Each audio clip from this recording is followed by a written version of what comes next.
Hello, नमस्कार दोस्तों।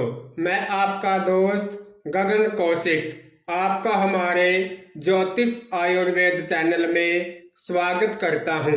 आज फिर हम आपके सामने जन्म कुंडली का विषय लेकर उपस्थित हुए हैं।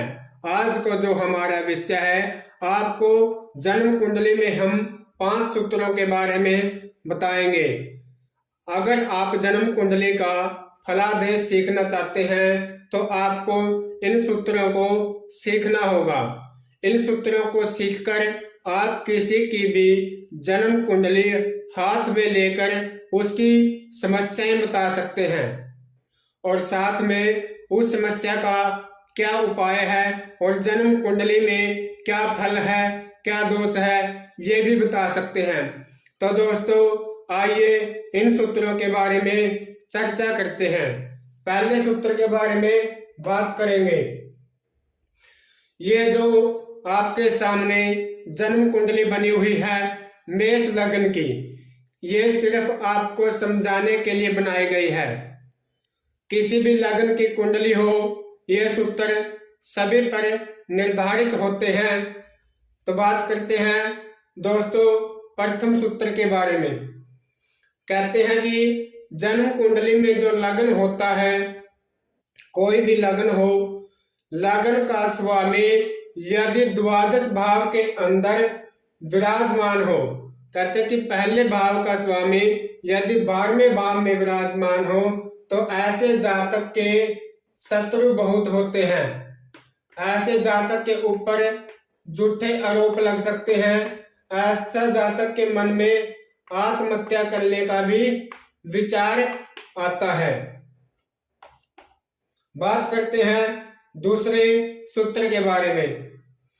जन्म कुंडली के दूसरे भाव का स्वामी, मान लीजिए यहाँ पर वृष राशि है, दूसरे भाव में तो शुक्र है, तो दूसरे भाव का स्वामी यदि छठे भाव में आकर विराजमान हो जाए, तो दूसरे भाव का स्वामी यदि नवम भाव में आकर विराजमान हो जाए और नवम भाव का स्वामी एकादश भाव में आकर विराजमान हो जाए, तो ऐसे जातक की जो बाल्यकाल अवस्था है वो तो कष्टकारी होती है, लेकिन जवानी व बुढ़ापा अति सुखदायी होता है।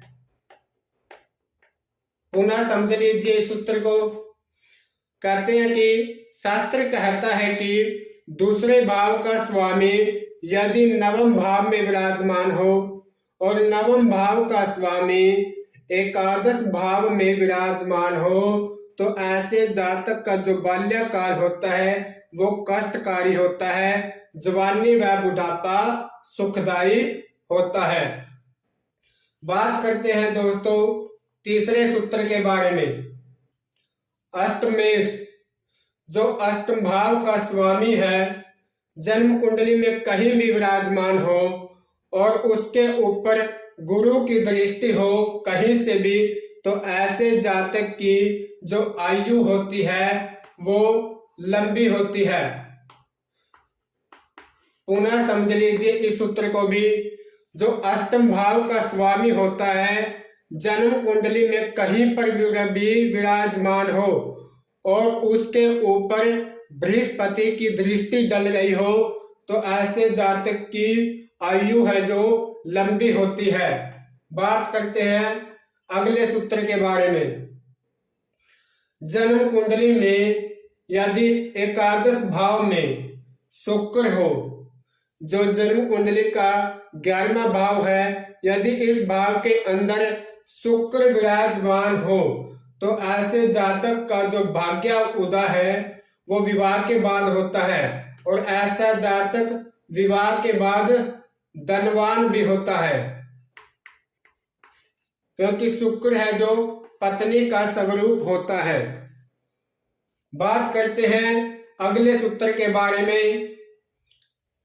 स्त्री की कुंडली में अगर सूर्य तीसरे भाव में व शनि छठे भाव के अंदर विराजमान हो, तो ऐसी जाति का बड़े अधिकारी की पत्नी होती है।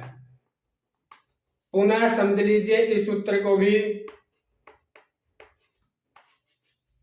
तीसरे भाव में यदि सूर्य विराजमान हो और छठे भाव में शनि विराजमान हो तो ऐसी जाति का किसी बड़े अधिकारी की पत्नी होती है। तो नमस्कार दोस्तों, अगर आप अपनी कुंडली का विश्लेषण करवाना चाहते हैं तो हमारे दिए गए व्हाट्सएप नंबर पर मैसेज कर सकते हैं। आपका बहुत बहुत धन्यवाद। जय सिया राम।